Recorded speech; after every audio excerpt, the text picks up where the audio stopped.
Czech interest in African American culture goes back to the 19th century, when Antonín Dvořák spent 3 years in the United States in the 1890s.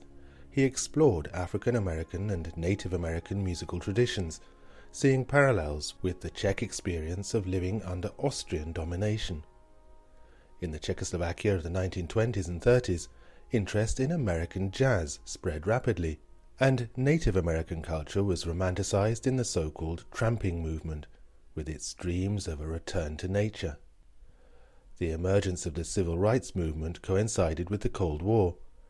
Communist Czechoslovakia was quick to point to discrimination and segregation in the United States, and at the same time it encouraged civil rights activists to visit the country. The voices of some of these visitors are preserved in the Czech Radio archives. After the fall of communism, civil rights in the US came into focus again when Barack Obama was elected president, culminating in his visit to Prague in 2009, when he addressed a huge crowd on the square outside Prague Castle. This long and fascinating connection is the subject of the 9th programme in our series looking at aspects of Czech and Czechoslovak history through the sound archives.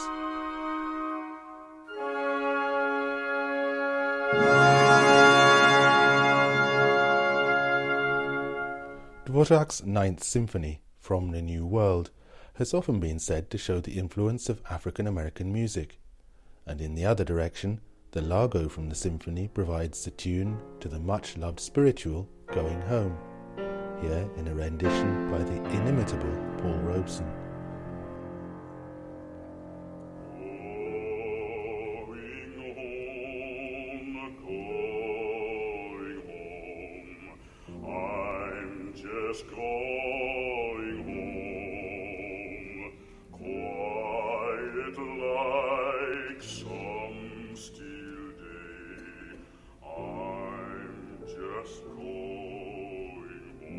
In the 1930s, there was a lot of interest in Czechoslovakia in American jazz. You may remember that I featured the Czech composer Jaroslav Ježek talking about jazz in 1934 in an earlier program in this series.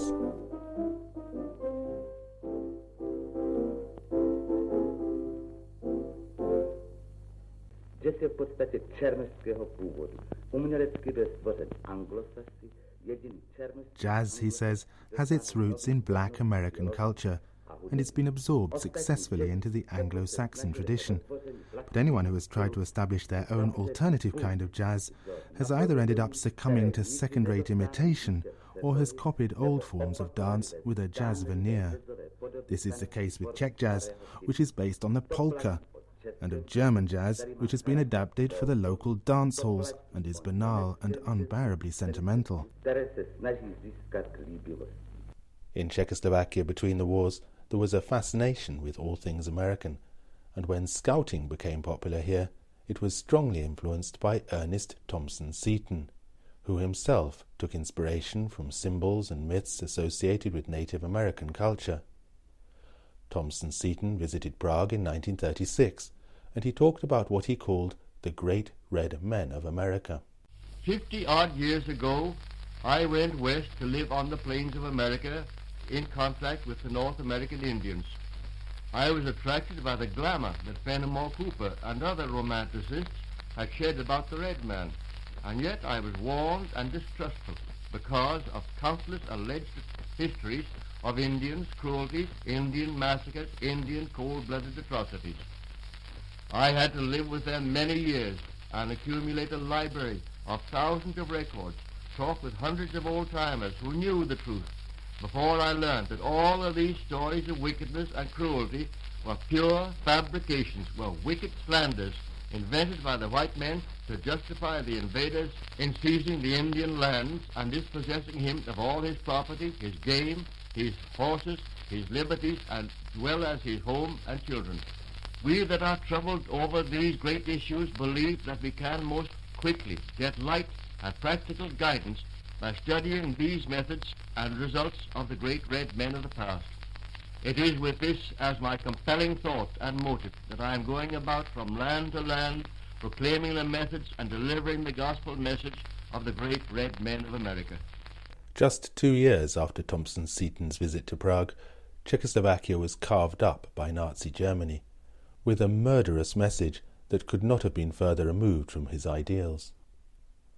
The post-war communist regime in Czechoslovakia declared its opposition to all forms of racism, although this did not prevent the ruthless persecution of people in the party leadership who were of Jewish origin. Turning to the West, the communists pointed to the legacy of colonialism and to continuing racial discrimination and segregation in the United States. In 1949, a year after the communists had come to power, Paul Robeson came to Prague to sing in the Prague Spring Classical Music Festival. His wife Eslander remembered the visit 15 years later in an interview for Radio Prague. One of the things Paul has always been very grateful for was the fact that your government asked our government for Paul to come to sing at the regular Czechoslovak musical festival. This was a very marvelous thing because it was an official governmental request at a time when our government was keeping Paul from traveling anywhere for any reason. Paul Robeson had made his sympathies with the Soviet Union quite clear, and this led to his passport being withdrawn in 1950, only to be restored 8 years later. Within a year, in June 1959, he was back in Czechoslovakia, again on the invitation of the Czechoslovak government.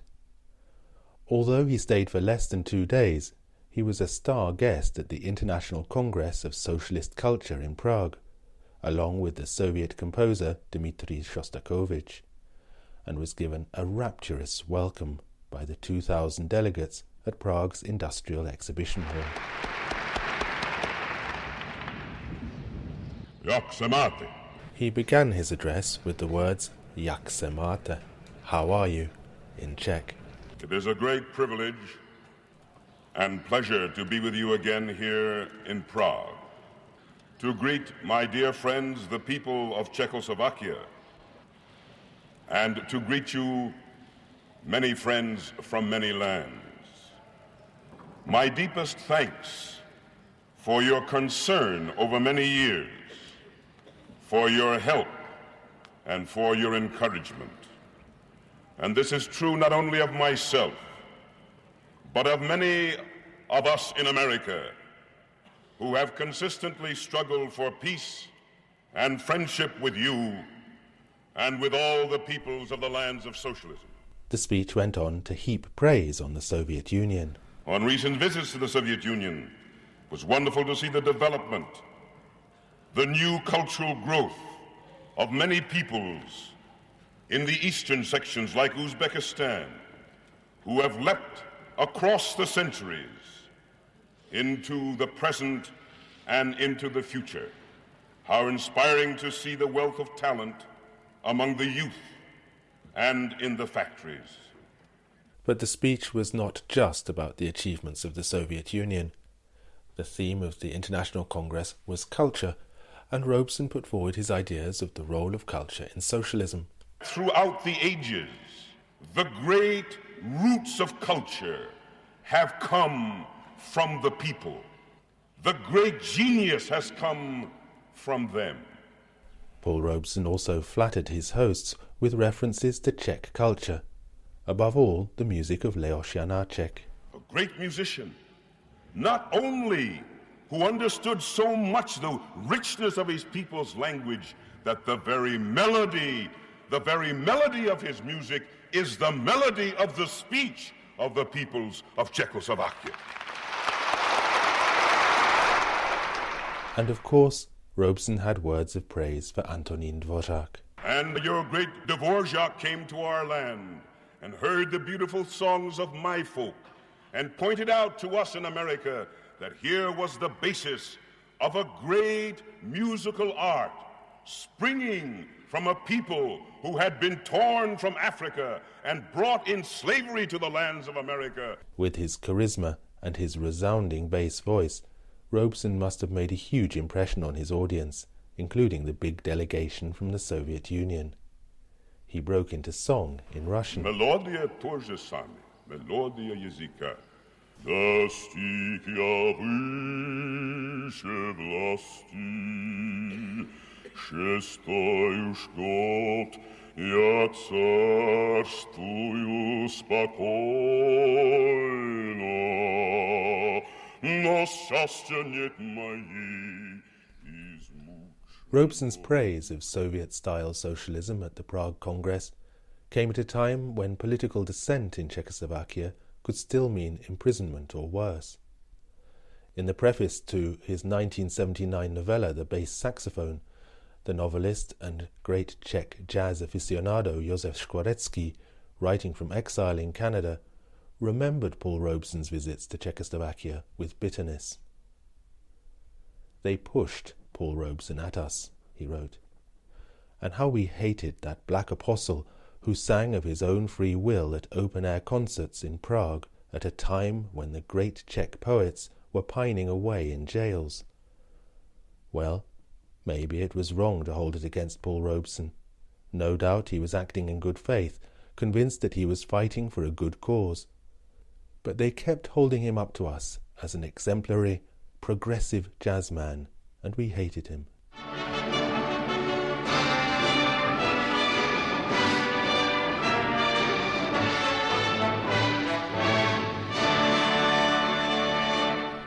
A year after Paul Robeson's visit, Czechoslovakia launched its English-language broadcasts to Africa. This was just at the time when African countries were gaining independence, and there was a battle between the West and the Communist bloc in winning hearts and minds, as well as gaining direct political influence. The broadcasts portrayed the Communist bloc as being untainted by the legacy of slavery and colonialism. Unfortunately, there are still too many who would like to turn back the clock so that they can continue to exploit the vast riches of the African continent and the talents of its peoples. Fortunately, however, there exists a powerful group of countries in the world today, the socialist nations, and with them a number of neutral countries too, who welcome the rise of African freedom with the greatest sincerity, satisfaction, and joy. By the early 1960s, the civil rights movement in the United States was gaining momentum. At the time, Czechoslovak radio's correspondent in the country was Karel Kincl. Kincl was far from being just a propagandist, and many of his reports from the time showed real insight. I have a dream that one day this nation will rise up and live out the true meaning of its creed. We hold these truths to be self-evident, that all men are created equal. 1963 was the year of Martin Luther King's famous I Have a Dream speech, delivered on August the 28th on the steps of the Lincoln Memorial in Washington, D.C. And 5 months earlier, Karel Kincl interviewed Dr. King. Here is a short extract, where they've been talking about progress made so far in ending segregation. I have the impression that sometimes the changes we are speaking about are much more surface changes than the real changes. Yes, I think we must recognize that 2 or 3 things are developing which can be dangerous if they're not dealt with. One is a trend toward token integration. That is, having one or a few Negroes in a situation and calling it integrated, so that South Carolina pats itself on the back because it has one Negro in the University of South Carolina, and no violence emerged when he entered. No Southern community has really gone all out with a plan of desegregation, and this, it seems to me, is the job ahead, to transform token integration into good faith compliance and integration. The other fact is that we still haven't touched one of the basic problems in our society, and that is that the Negro is still at the bottom of the economic ladder. He is still in a situation where he earns 50% less. The Negro family earns 50% less than the average white family.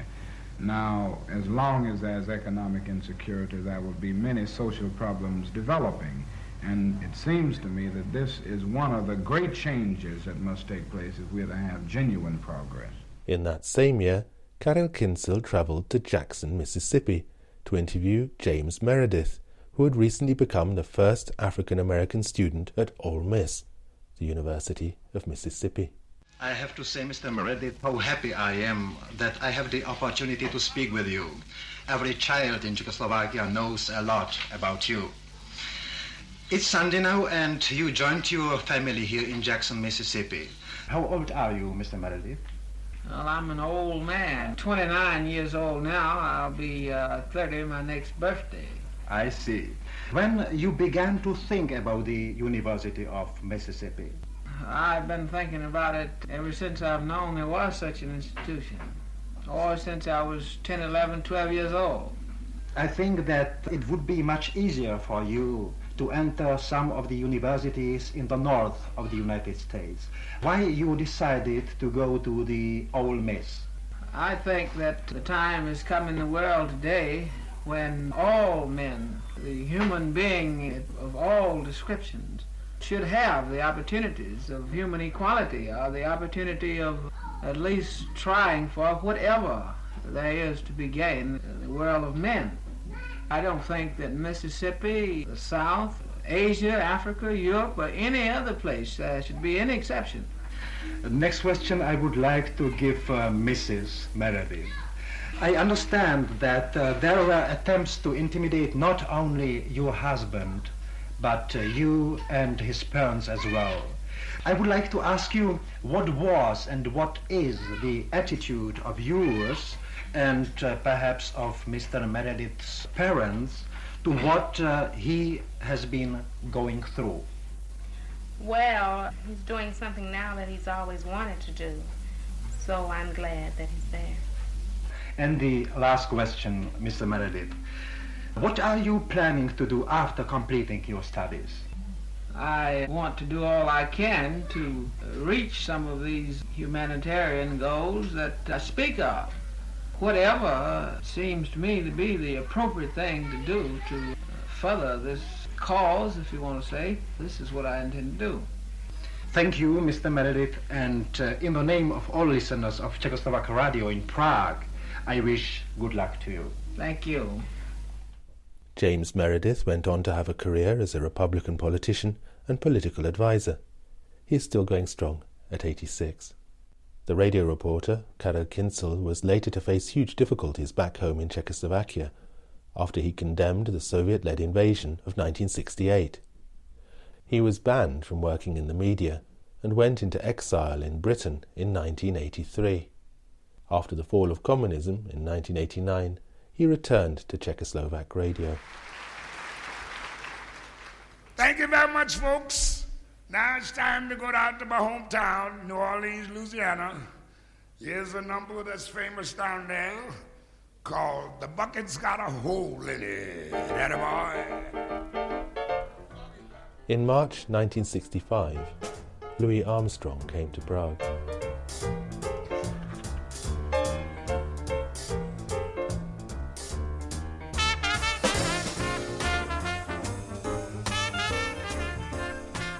This was a time of reform in Czechoslovakia, especially in the field of culture. Many people felt that the country was at last coming in from the cold, and the concert at Prague's Lucerna Ballroom was certainly a cultural milestone.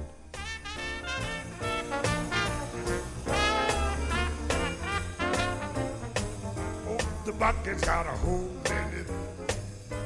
The bucket's got a hole in it. The bucket's got a hole in it. It ended with Satchmo thanking his audience, commenting that the Czech passion for jazz had come as quite a surprise to him. Ladies and gentlemen, on behalf of the All-Stars and myself, we want you to know that we had a very pleasant week here in Prague, and to be playing to such wonderful audience and meeting so many fine people, and to know that there were so many jazz clubs in Prague. We were very happy about that, and we want you to know that we're leaving tomorrow, and as long as we live, there'll always be not only a memory, but it'll be right here in our hearts that you're the greatest. Thank you very much. You're wonderful. Thank you. Unlike the earlier visits by Paul Robeson, Louis Armstrong's stay was not highly politicized, and it remains one of the defining moments of Prague in the 1960s. After the reforms of the Prague Spring were crushed by Soviet tanks in August 1968, the relaxed atmosphere of Sachmo's stay in Prague became a thing of the past. But at first, something of the 60s spirit did survive. In August 1970, Radio Prague's Olga Santová went to Bratislava to report on the city's annual International Popular Music Festival. And sing, Souris à la vie, souris à l'amour, souris. The star guest was Josephine Baker, who had overcome poverty and discrimination in the American South to become one of the great performers of the 20th century. By 1970, she was in her mid-60s, bringing up her rainbow tribe, 12 children of different races and nationalities who she had adopted over the previous 18 years. Here is an extract from Olga's report. Well, after the press conference was over, I took my tape recorder and literally pushed my way through the autograph seekers crowding around Miss Baker. Miss Baker, yes? You've been speaking French, now a few words in English, may I? Sure, why not? I wanted to ask you, what is the secret of keeping as young as you have? What I don't know, many people have said it's because of having so many children and young people around me that has made me, maybe more energetic. Not young, because life goes on and so does years. But maybe I'm a little less sluggish by having to run after my children, because I have to run after them. You know, when you have 12 children, you can't stay in one place a long time. How old are your children now? From 6 till 18. Do you think that a mother bringing up a big family like you and a career woman, do the two go together? You can make it go together, you have to. Sometimes I think there are more and more career women nowadays, and they're not worse off because of that. On the contrary, coming in contact with people who have to think about tomorrow is not a bad idea. What about the children? Do you think they are neglected more this way? Of course not. No, a child is not necessarily neglected because a mother works. Olga Santová, who recorded that interview, was sacked from Czechoslovak Radio just 3 months later, as part of the same process that had cost Karel Kincl his job. Olga was only able to return to the radio after the fall of communism, and once again became a much-loved voice at Radio Prague, working tirelessly until just a few days before her death in 2003. In the 1970s and 80s, when Czechoslovak radio was once again under tight political control, the civil rights movement remained a theme in its broadcasts, as we hear in this 1974 extract from an interview with a visitor from Canada. The archive recording only gives her first name, Angie. I'm an Indian school teacher from Vancouver. I'm one of very, very few Indian people that have gone to university. The education system in Canada is not fulfilling the needs of the Indian people. See, we have a really high failure rate. Canada is not a liberal country. You know, the Indian peoples have not been treated fairly. Until just recently, we have not even really been recognized by the government. She then goes on to talk about her impressions of Prague, which she appears to place in the Soviet Union. It's just tremendous. I can't begin to tell you how I feel, the people that I've met.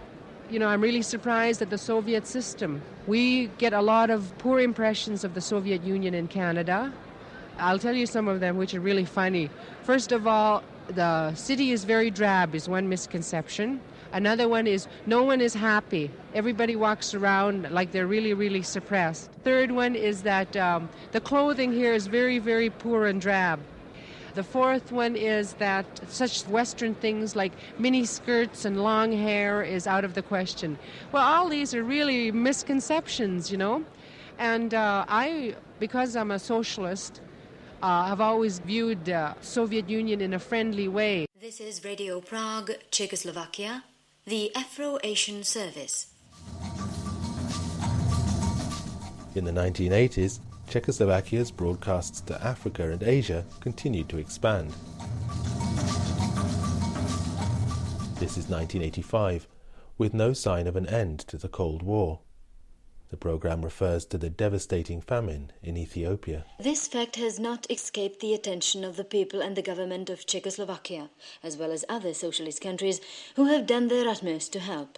The assistance provided by the socialist countries was not limited to a mere one-off granting of aid. We prefer long-term assistance aimed at removing the causes of the problem and thus preventing its repetition. Moreover, our assistance has no strings attached to it, while American Vice President Bush, for instance, let it out openly that America conditioned its help. In addition, there is the point, where did the Western assistance go to? In the case of Ethiopia, the Vice President only chose to spit out a piece of advice, namely that the social order should be changed. The presenter is referring to George Bush Sr., then Vice President in the Reagan administration. 4 years later, in 1989, communist rule in Czechoslovakia came to an end. I've learned over many years to appreciate the good company and the good humor of the Czech people in my hometown of Chicago. I'll end with another US president, and a reminder of just how much the world changed in the 2 decades that followed the fall of communism. On the 5th of April 2009, tens of thousands of people filled the square in front of Prague Castle to hear the United States' first African-American president, Barack Obama, address the people of the Czech Republic. By then, the Czech Republic was a member of both NATO and the European Union. The people of Prague have insisted on pursuing their own path and defining their own destiny. And this city, this golden city which is both ancient and youthful, stands as a living monument to your unconquerable spirit. When I was born, the world was divided, and our nations were faced with very different circumstances. Few people would have predicted that someone like me would one day become the President of the United States.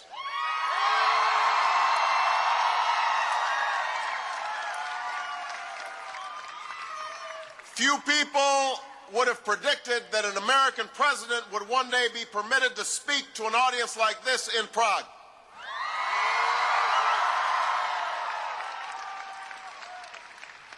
Few would have imagined that the Czech Republic would become a free nation, a member of NATO, a leader of a united Europe.